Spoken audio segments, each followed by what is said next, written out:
John 10:10.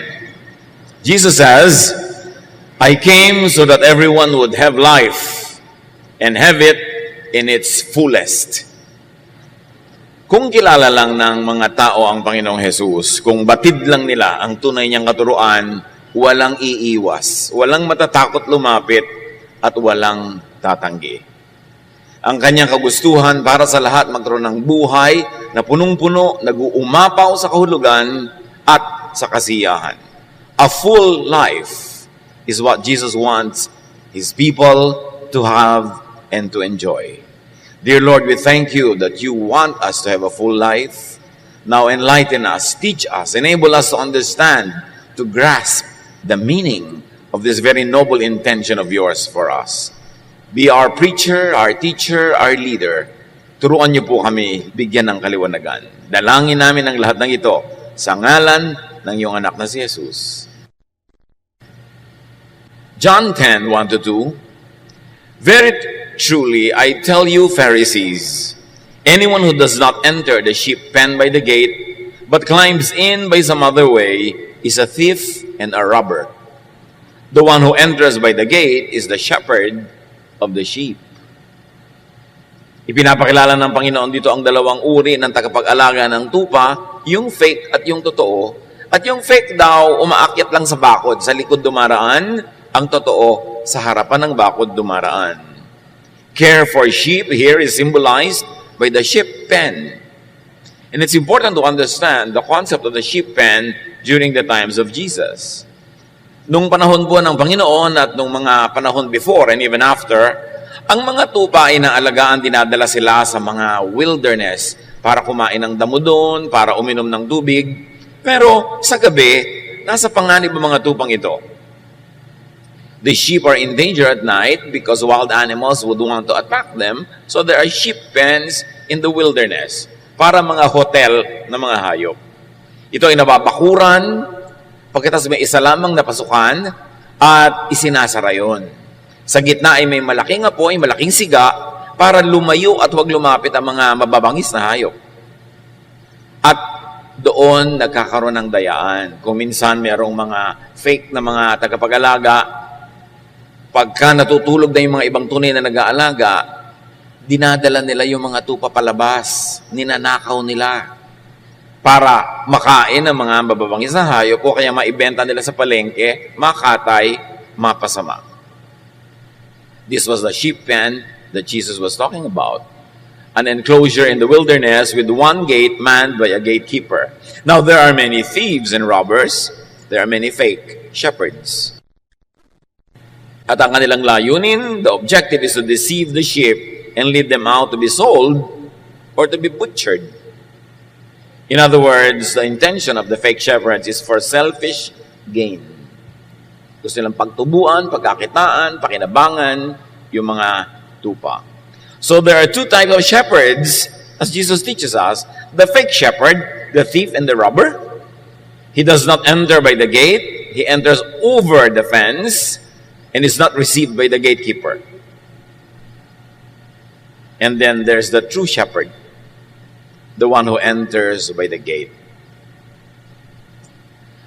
At malinaw na ipinapakita dito ni Jesus na siya ang tunay na tagapag-alaga ng mga tupa, hindi yung mga huwad, hindi yung mga fake. John 10:3-5. The gatekeeper opens the gate for him and the sheep listen to his voice. He calls his own sheep by name and leads them out. When he has brought out all his own, he goes on ahead of them and his sheep follow him because they know his voice. But they will never follow a stranger. In fact, they will run away from him because they do not recognize a stranger's voice. So the true shepherd is recognized, listened to, and followed by his true sheep.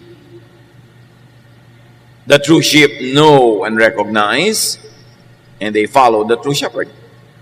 The true sheep also knows a stranger's voice, and they run away from and do not follow false shepherds.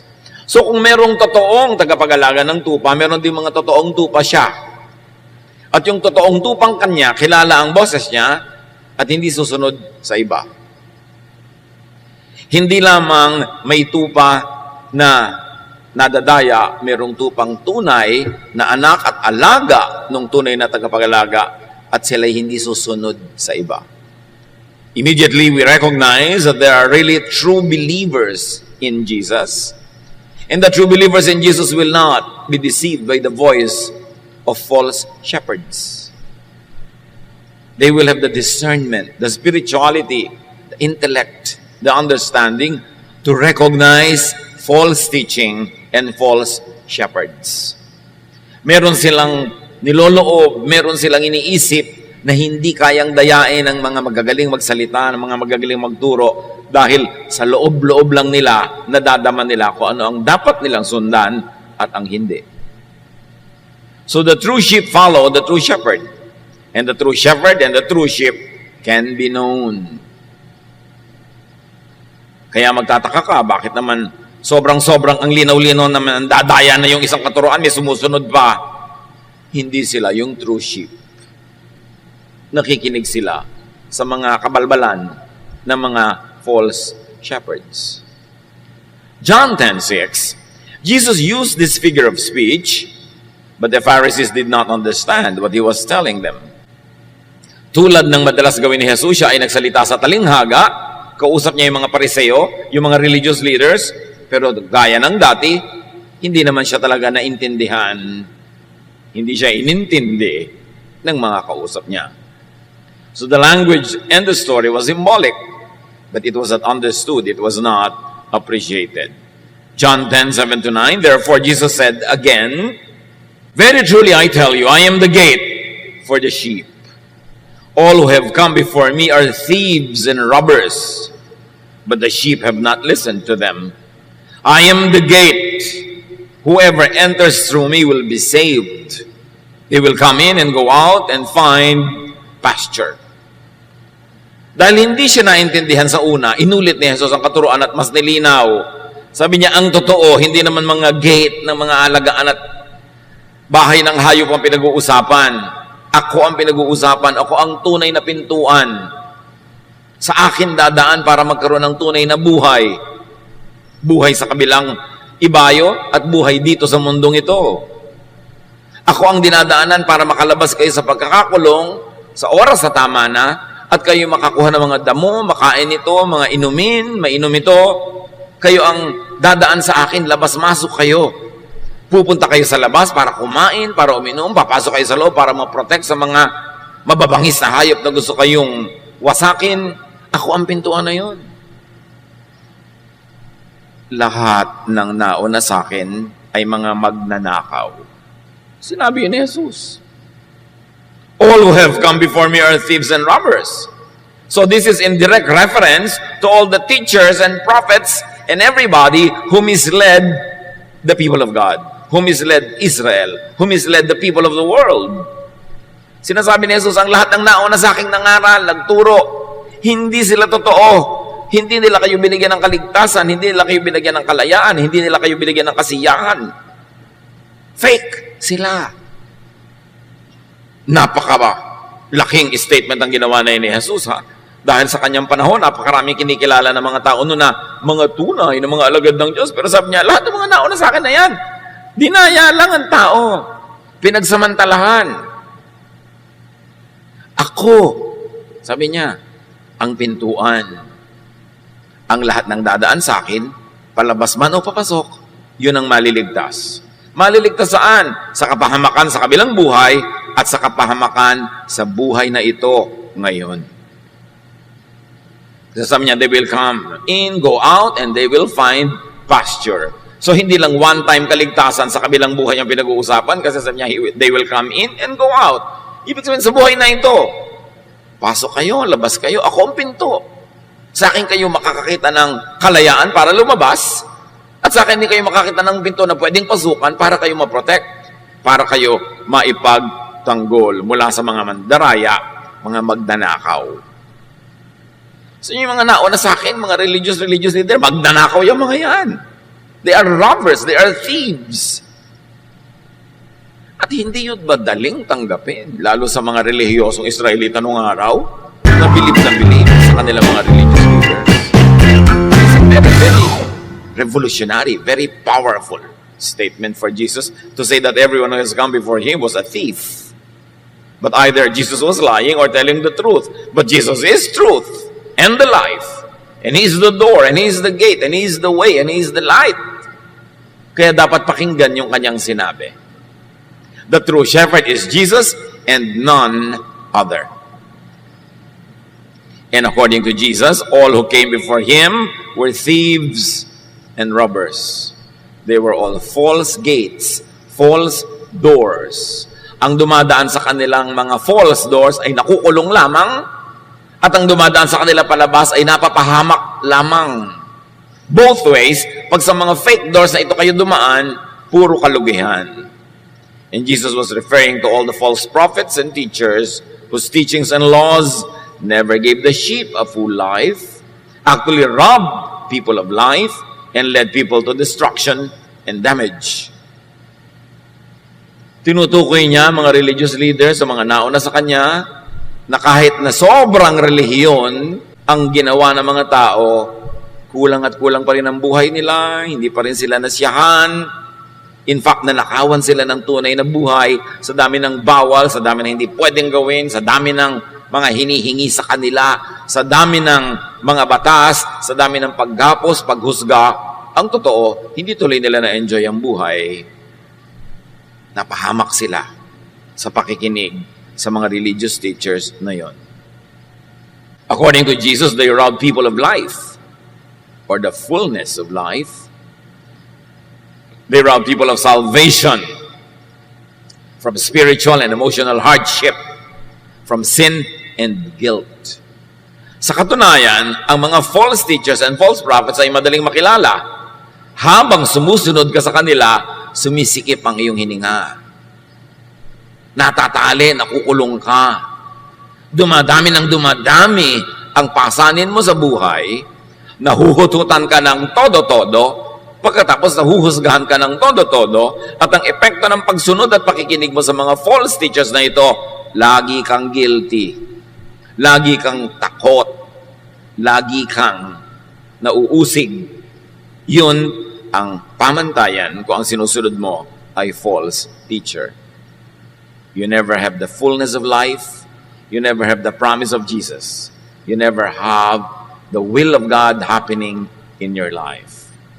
At ang dami-daming ganitong teacher sa Israel noon at kahit sa buong mundo ngayon. Ano ang pamantayan? Hindi yung galing magsalita. Hindi yung verses na sinasabi. Ano ang talab sa iyo ng katuruan? Ano ang epekto sa iyo? Ikaw ba ay lalong sumusungit? Lalo ka bang nagiging judgmental sa iba at sa sarili? Kumukonti ba ng kumukonti ang pwede mong gawin at dumadami ng dumadami ang mga bawal? Padami ba ng padami ang hinuhutot sa iyo? Wala nang natira sa iyo? Lagi ka bang napapagalitan, inuusig, at pagkatapos mamamatay ka na lang at lahat, hindi ka pa sure kung talaga pupunta ka sa Diyos? Yun ang effect ng pagsunod sa false shepherds. Ang dami nun. Ezekiel 13:8-9. I'm going to punish those lying prophets for deceiving the people of Israel with false messages. I will turn against them and no longer let them belong to my people. Nakita niyo ang tinutukoy ng Panginoon, ng Diyos, mga sinungaling, mga bulaang propeta, na walang ginagawa kundi dayain ang mga Israelita na sobrang relihiyoso, lugi tuloy. Ng pagiging relihiyoso nila, puro bawal, puro judgment, puro guilt. Mahirap yatang dalhin yung guilt kung lagi ka inuusig. Pero yun ang effect ng ministry ng mga false prophets. At sabi ng Diyos, parurusahan ko kayo mga sinungaling at mga bulaang propeta. Pinapahirap niyo ang buhay ng aking mga anak. Matthew 23:13-14, this will echo in the teachings of Jesus. You Pharisees and teachers of the law of Moses are in for trouble. You're nothing but show-offs. You lock people out of the kingdom of heaven. You won't go in yourselves, and you keep others from going in. So niya, lagot kayo, mga Pariseo, kayong mga guro, tagapagturo ng mga batas ni Moses. Naghihintay sa inyo ang kapahamakan. Puro kayo pasikat. Pinagsasarhan nyo ang mga tao ng pinto ng kalangitan. Hindi nyo sila pinapapasok dahil kayo'y hindi rin pumapasok. At ano ang kalangitan na tinutukoy dito? Hindi lang yung kalangitan in the next life, kundi yung kalangitan sa buhay din na ito. Sabi ko nun, ninanakawan nyo ang mga tao ng saya, ng ligaya, ng kasiyahan, kapayapaan, kapahingahan. Wala kayong ginagawa, kundi pagurin sila, pagiltihin sila. Kasi kayo mismo, wala kayo sa kingdom of heaven. So, paano kayo makakapagdala sa mga tao sa kingdom of heaven? How can you give what you do not have? So, maging si Ezekiel, maging si Jesus, pareho ng sinasabi sa mga teachers of Israel. Napapahamak lang ang sumusunod sa kanila. Mark 7:6-8. Jesus replied, "You are nothing but show-offs." Ang kausap niya, mga religious leaders. The prophet Isaiah was right when he wrote that God had said, "All of you praise me with your words, but you never really think about me. It is useless for you to worship me when you teach rules made up by humans. You disobey God's commands in order to obey what humans have taught." Ang kausap ni Jesus ay hindi yung mga satanista, hindi mga kulto, mga propeta, mga teachers of the law of Moses in the temple. And among those people, sinasabi ni Jesus, pasikat lang kayo, hindi kayo totoo. Tama ang sinabi ng propetang si Isaiah tungkol sa inyo at sa inyong mga ninuno, hindi kayo marapat sumamba sa Diyos. Hindi naman talaga Diyos ang iniisip nyo. Ang mga turo nyo, mga religious turo na invento nyo lang. Mga religious teachings made up and invented by humans to benefit the temple, to benefit religion and the religious leaders, and to continue to oppress and control the people. You are depriving them of heaven in eternity and heaven here on earth. Mga turo lang ng tao ang pinaghihirapan nilang sundin. Galit na galit si Jesus sa mga religious teaching na imbento lang ng tao. Tapos sinasabi, turo yun ng Diyos. Pagkatapos, ang bunga sa mga sumusunod, nasasakal, nasisikipan, nalulunod, nabibigatan, nahihirapan. And possibly, many who came and come after Jesus were and are also thieves and robbers. Hindi lang effective ang sinasabi ni Jesus sa mga teachers before His time, but also very possibly to many teachers after the time of Jesus on earth. In other words, may mga fake shepherds noon at ngayon. At sa buong kasaysayan ng relihiyon. Kaya ang sabi sa Matthew 7:15 ng Panginoon, "Watch out for false prophets. They dress up like sheep, but inside are wolves who have come to attack you." Mag-ingat kayo sa mga bulaang mga guro na nagbabait-baitan, nagbubuti-butihan, pero ang totoo ay sila yung mga mababangis na hayop na naghihintay lang ng pagkakataon para kayo salakayin at sirain. Hindi lang yun noon, hanggang ngayon. In John 10:10, Jesus says, "The thief comes only to steal and kill and destroy. I have come that they may have life and have it to the full." So the effect of the false prophet in believers is that they are stolen from, they are killed and destroyed. Ang buhay nila nawawala ng kulay, ng saya, ng sigla. Pero sabi ni Jesus, alam nyo ang epekto sa inyo kung ako ang tunay nyo sinusunod? Buong buo ang buhay nyo. Full color. 3D, 4D pa. Masaya, payapa, tahimik. Yan ang talab ng turo ko, ang tunay na prophet, ang tunay na shepherd, sa mga tunay kong sheep na makikinig. So the fake shepherd is a thief who steals, kills, and destroys life with false and oppressive religiosity. Jesus-style spirituality sets free. Pharisee-style religiosity oppresses.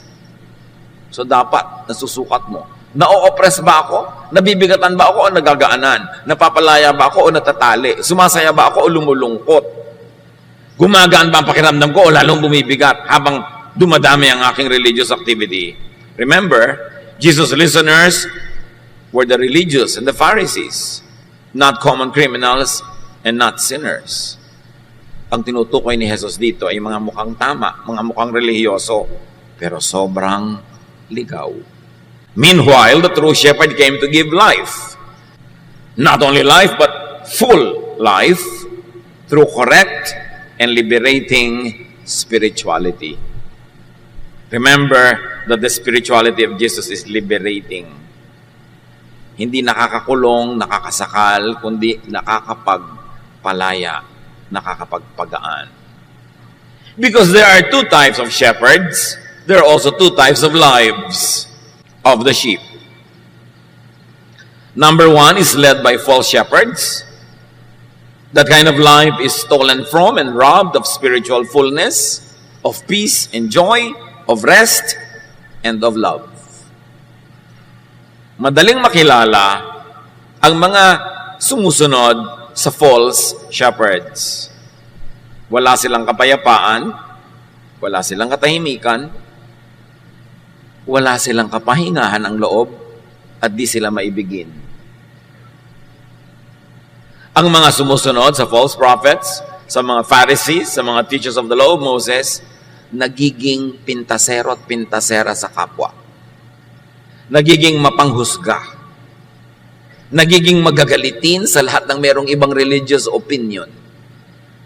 Nagiging mapagmataas dahil sa kanilang paniniwalang sila ay banal. Nagiging mayabang. Those who follow false shepherds become self-righteous, judgmental, strict and unloving, even cruel to others. These are the types who will throw stones of those people who they think commit sin. Meanwhile, Jesus stopped and prevented those people from throwing stones. That is the Jesus style. The style of the law of Moses is throw stones at sinners. The style of Jesus is whoever is sinless, throw the first stone, which really means no one should be throwing stones. Dapat kilala. Ang daming Kristiyano, hindi naman Kristiyano ang asal, Fariseo. Ang daming Kristiyano, ang lifestyle hindi Kristiyano, Fariseo. Kasi you will know them by their fruits. Ano ang bunga? So, those that are led by false prophets are damaged and even destroyed. Wala na yatang mas religious pa na bansa kaysa Israel at wala nang mas religious pa na syudad kaysa Jerusalem. Pero minsan, nang naglalakbay si Jesus at sa isang liko ay nakita niya yung lungsod ng Jerusalem sa ibabaw ng bundok. Siya'y nanangis sa lungkot, hindi sa tuwa. Matthew, when he saw the crowds, he felt sorry for them. They were confused and helpless, like sheep without a shepherd. Can you imagine? Matthew 9:36. Nung makita ng Panginoon ng mga tao, napaluha siya, nalungkot siya, naawa siya, dahil sa kabila ng kanilang relihiyon, para sila mga tupang walang tagapag-alaga. Sila yung mga ligaw, sila yung mga kawawa, nasa panganib, mga gutom, uhaw, sa kabila ng kanilang araw-araw na relihiyon. Hindi nadadaan yan sa religion, religious activity, dalas mong magdasal, Bible version. Ang point, pinagaharian ka ba ni Jesus? Siya ba ang tunay mong shepherd? 2 Peter 2:1-3. Sometimes false prophets spoke to the people of Israel. False teachers will also sneak in and speak harmful lies to you. But these teachers don't really belong to the master who paid a great price for them, and they will quickly destroy themselves. Many people will follow their evil ways and cause others to tell lies about the true way. They will be greedy and cheat you with some talk. But long ago, God decided to punish them. God listens. Nung kahit ang Israel, binobola, niloloko na magkulang, pero kikinig naman sila. Pero hindi sila nagagaling sa Diyos.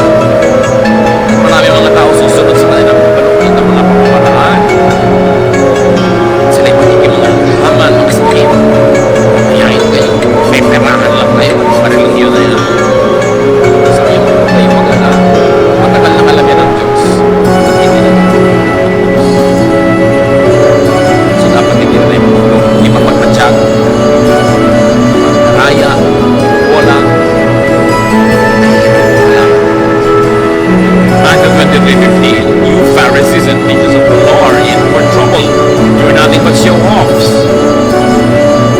You travel over land and sea to win one follower. And when you have done so, you make that person twice as fit for hell as you. Lagot kayo ha? Kayo mga fake na mga teacher. Pamisyon pa kayo. Patawid-tawid kayo ng mga bukbukan, ng mga dagat para magkaroon kayo ng convert. Pero oras na dapuan ninyo, maturuan ninyo at sumunod sa inyo, ginagawa nyo doble ang sama kaysa dati. Nado-doble ang kanilang disqualification for heaven and qualification for hell. Kasi ang turo nyo ay lason. At yan ay ginagawa sa ngalan ng Diyos. Kahit ngayon sa ngalan ng Jesus. Dapat naman na misyonari, mag-teacher na naman kung sino-sino. Tapos ang ending, magiging katulad na nila.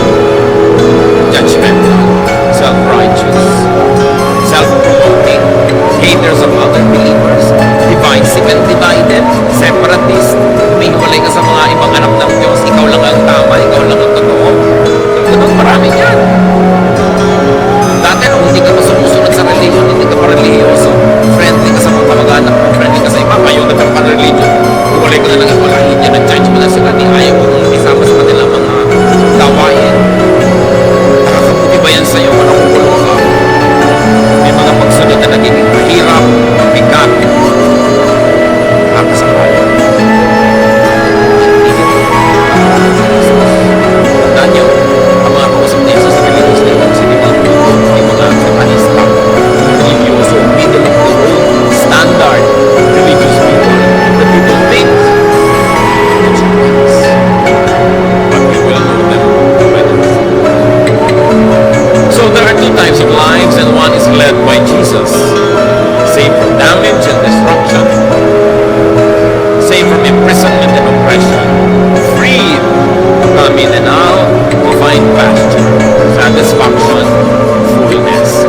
Yun ang mga anak ng Diyos sa pagpunan ng Jesus. May laya, hanapin kung ano ang nagbibigay ng kasiyahan, pasture, waters to drink, and they're free to come in and out. Hindi sila controlled. Saved and freed from false shepherds, from religiosity and spirituality that binds and imprisons. Saved from religiosity that robs people of life, of the enjoyment of life, of peace, of rest. Saved from religiosity that burdens people with impossible laws. Kaya ang laging sinasabi ni Jesus, teachers of the laws of Moses. And not only the 10 Commandments, but 613 other misbots, invented human teachings that regulate every aspect of daily life. That it is impossible to obey all of them every day, so that at the end of every day, you feel guilty for being a lawbreaker. Laws that should not have been there in the first place. Ang dami-daming religious laws na hindi naman talaga galing sa Diyos, pero ipinasa ng mga taong yun na sabi ng Diyos. Kung talagang sabi ng Diyos, dapat nagpapalaya, nagpapanginhawa, hindi nang nanakal at nagpapahirap. Be discerning. Ang tinutukoy ni Jesus dito, hindi mga obviously satanic teachings, but what seem to be godly teachings, whose ending, whose result is that people get oppressed. Burdens with impossible laws. Unbearable condemnation and judgment. Religiosity that promotes burning guilt, spiritual destruction, which is really hell on earth. Kaya kawawa yung mga ibang napapasama sa mga ganung uri ng religiosity. Hirap na hirap araw-araw, guilty, nawawalan ng kapayapaan, laging natatakot, takot na takot sa end times, takot na takot sa second coming, puro panakot. Dapat kang matuwa. Kung will of God ang end times, kung will of God ang second coming, dapat kang matuwa. Ano? Nakakatakot dun. Pero tinatakot ka ng mga false prophets kasi pag takot ka, madali ka makontrol. Galatians 3:10, anyone who tries to please God by obeying the law is under a curse. The scriptures say, Everyone who doesn't obey everything in the law is under a curse. Galatians na ang nagsasabi, sino man daw na magsisikap na bigyan ng kasiyahan ng Diyos sa pamamagitan ng pagsunod sa mga batas ni Moses, ay daig nyo pang isinumpa. Bakit? Hindi nyo naman masusunod lahat. Lagi kayong kulang, lagi kayong guilty. Kung ang pagsunod niyan ang gagawin yung daan patungo sa Diyos, mabibigo kayo para na kayong isinumpa. Truth is, Jesus freed people from Judaism. Yun ang misyon ni Jesus. Iniligtas niya ang mga tao sa mga batas ni Moses. Iniligtas niya ang mga tao sa mga batas na imposibleng masunod. Mga batas na lagi nagpapagilty, nagpapahirap ng buhay. At inulit ng Galatians. Sabi ko na, hindi kasiyahan ng Diyos na sumunod kayo to the letter sa lahat ng mga religious regulation. Kasi hindi niya naman masusunod. Ang ending, lagi kayong kulang. Hindi kayo matatahimik. James 2:10, if you obey every law except one, you are still guilty of breaking them all. You see, pag sa law ka nakasandal, sa legalism ka nakasandal, sa traditions and teachings of Israel ka nakasandal, sundin mo lahat yan. Kasi isa lang ang di mo sumunod, katumbas ng di mo sinunod lahat. Di lagi ka talagang guilty. At yun, na inahalata na ng langit, ipinadala si Jesus para ituwid ang baluktot na katuroan na puro law, kasi walang maliligtas sa pamamagitan ng batas. Walang matatahimik, walang mapapayapa. Malino ba yung sinasabi ni Jesus? Hindi na kayo under the law. You have been set free from the law by the love of God. Inibig na lang kayo ng walang patakaran kasi kung dadaanin sa law, walang papasa. And yet, marami sa atin laging guilty pa rin. Acts 15:10, nung may mga bagong Christian, pinipilit ng mga Jewish na naging Christian na maging Hudyo din yung mga bagong Christian na hindi naman Hudyo dati. In other words, o gentle ka, hindi ka Hudyo, pero naging Christian ka, magpaka-Hudyo ka muna. Mga lalaki, kailangan na namang magpatuli kahit matanda na. Mga babae, sundin nyo lahat ng mga ceremonial law bago kayo maging Christian. At sabi ng Acts 15:10, now why are you trying to make God angry by placing a heavy burden on these followers? This burden was too heavy for us or our ancestors. Ang linaw. Sabi ng guro, bakit nyo ginagalit ang Diyos? Na yung mga hindi Hudyong tulad natin, gagawin nyo pang Hudyo ngayon. Hudyo tayo, naging Christian. Bakit yung hindi naging Hudyo na naging Christian, gagawin nyo pa uling Hudyo? Sabi ng ganon, ang hirap maging Hudyo. Ang bigat. Hindi nasunod ng mga ninuno natin. Hindi rin natin nasunod. Tapos yung hindi na nga Hudyo, gagawin mo pang Hudyo. Hindi gagaya mo sila sa atin ng mga bigo. Mabigat ang buhay, mahirap. At mga kapatid, hindi lang ito nung araw nung Book of Acts ay sinusulat. Ngayon din, maraming mga hindi na nga Hudyo, nag-Hudyo-Hudyuhan pa. Sumasali pa sa pagiging Hudyo, kinokopya mga damit ng Hudyo, mga patilya ng Hudyo, mga festival ng mga Hudyo. Yung sinabi na nga dito, tayo hindi natin nasunod dyan. Bakit itadamay pa natin yung hindi Hudyo? Ang linaw na nito, pero hanggang ngayon, nandun dumilat ang katotohanan ito, ang dami pa rin gusto mag-Hudyo-Hudyuhan. Tatawagan kayo sa telepono, akyatin kayo sa bahay nyo, re-recruiting kayo para maging Hudyo-Hudyuhan kayo tulad nila. Ang linaw na nga ng Acts 15:10. Kumuha kayo ng malaking plaka, ipakita nyo sa kanila. Sinabi na nga sa Bible yan yung hindi Hudyo, mag-Hudyo-Hudyuhan. Pag kayo na naman ganito, sasali na naman kayo. Wala ba kayo mga utak? Pero di ba meron ng true shepherd, may true sheep. At meron talagang false sheep that will never follow the true shepherd. They will only follow the false shepherd. Kaya nagkakakilakilanlan kung sino ang sinusunod. Si Jesus lamang. Sinabi niya, kayong mga Pharisees kayo, may araw na napagpapikamak at mga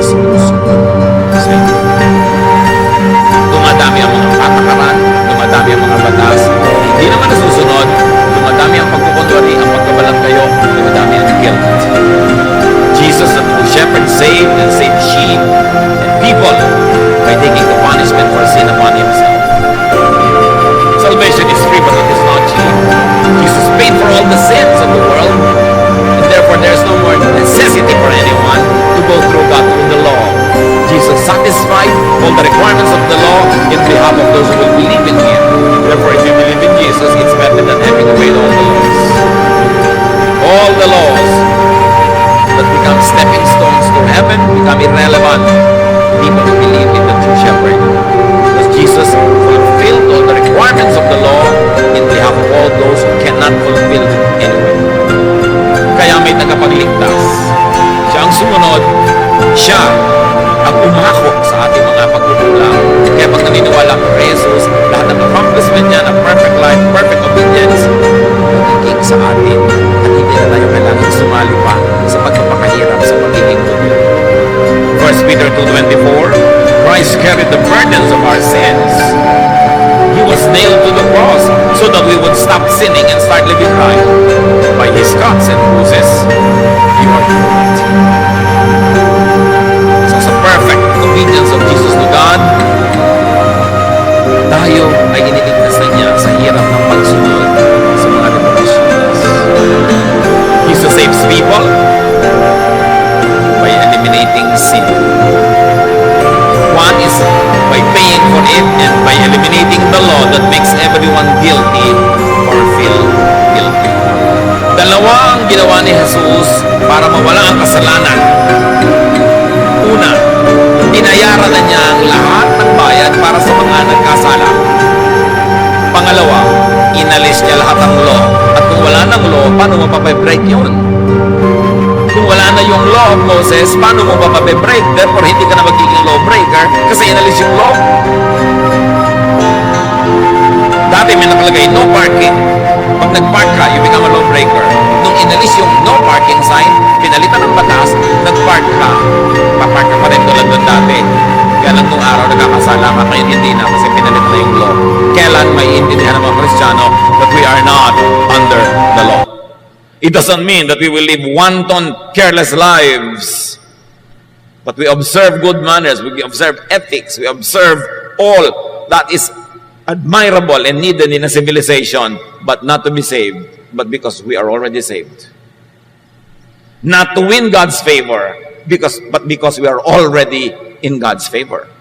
Gumagawa pa rin tayo ng mabuti, iniiwasan pa rin natin paggawa ng masama, pero hindi para tayo tanggapin ng Diyos, kundi dahil natanggap na niya tayo, para naman maganda ang dating.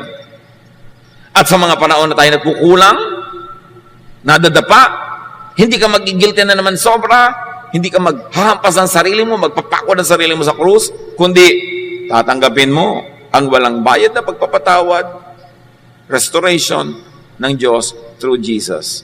That is salvation by grace.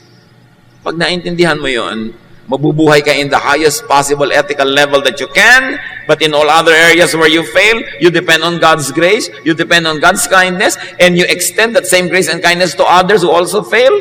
That's the only time when there will be peace on earth. Peace in your heart and peace among fellow humans. Yun ang mensahe ni Jesus. Galatians 5:1, Christ has set us free. This means we are really free. Now hold on to your freedom and don't ever become slaves of the law again. Don't be Jewish again. Do not imitate them again. Magiging under ka na naman ng kanilang calendar, ng kanilang festivals, ng kanilang mga rituals. Mababaliwala si Jesus.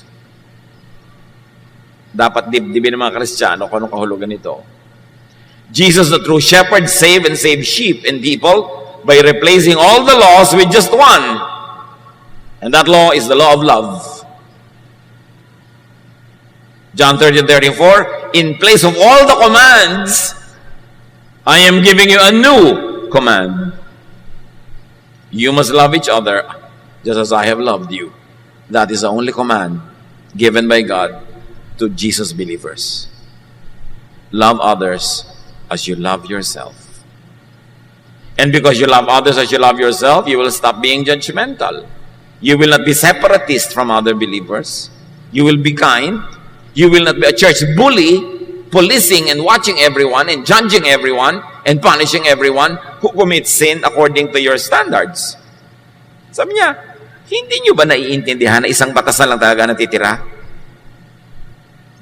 Kaya mga iba, hoy sister, Christian ka na, bakit ganyan pa yung buhok mo? Hoy, isa lang ang law-loving, may law ba against my hair?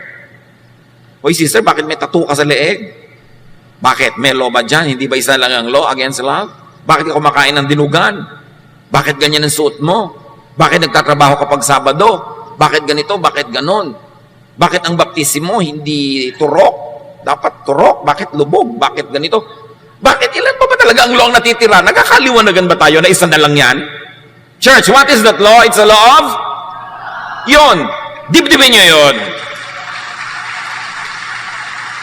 Hindi yung higpigit natin sa isa't isa, bantayan ng bantayan, chismisan ng chismisan. Loving ba na magchismis? Loving ba na bulat-latin mo yung buhay ng may buhay para hanapan mo siya ng kasalanan na mailalagay mo sa bulletin board? Yan yung ginawa ng mga tao doon sa babaeng who were caught committing sin in the privacy of her house.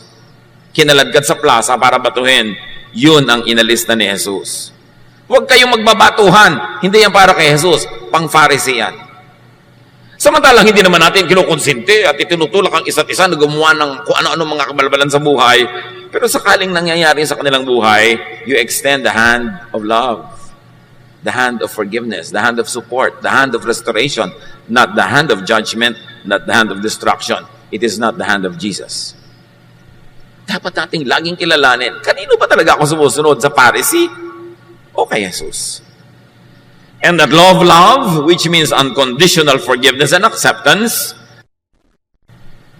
is applied by God to all believers, to all the true sheep, through Jesus.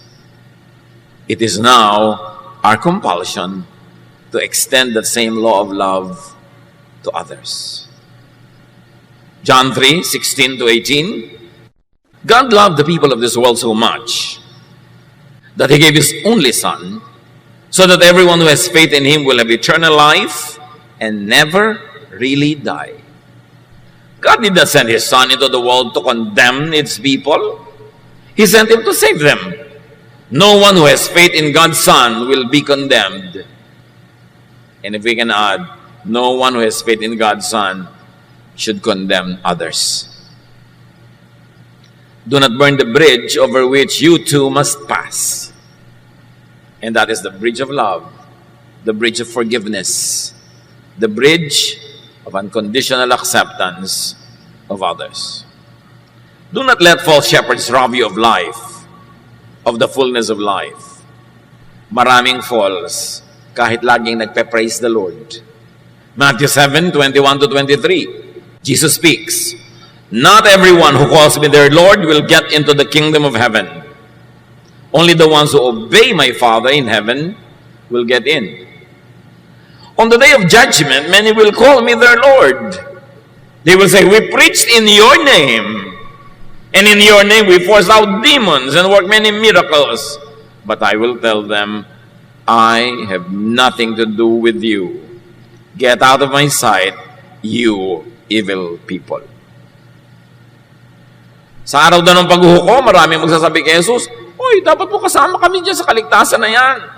Sa inyong pangalan kami nangaral, sa inyong pangalan nagpalayas kami ng mga demonyo, sa inyong pangalan nag-charity kami, gumawa kami ng mga kabanalan at kabaitan." Sabi ni Jesus, "Hindi ko kayo kilala, umalis-alis kayo sa harap ko." So hindi lahat ng sinasabi ang pangalan ni Jesus, gumagawa naman kung ano-ano sa pangalan ni Jesus, ay tunay nga. Paano malalaman? Ano ang bunga ng turo nila sa tinuturuan nila? Napapalaya ba o nagagapos? Gumagaan ba o bumibigat? Bumabait ba o sumusungit? Doon nagkakakilanlan. Sabi ni Jesus, "You will know them by their fruits." Know and avoid false shepherds. Avoid modern-day Pharisees and false prophets who continue to oppress, mislead, rob, and kill sheep in the name of Christ. Huwag padaya. Linawan ang pagmamatsyag.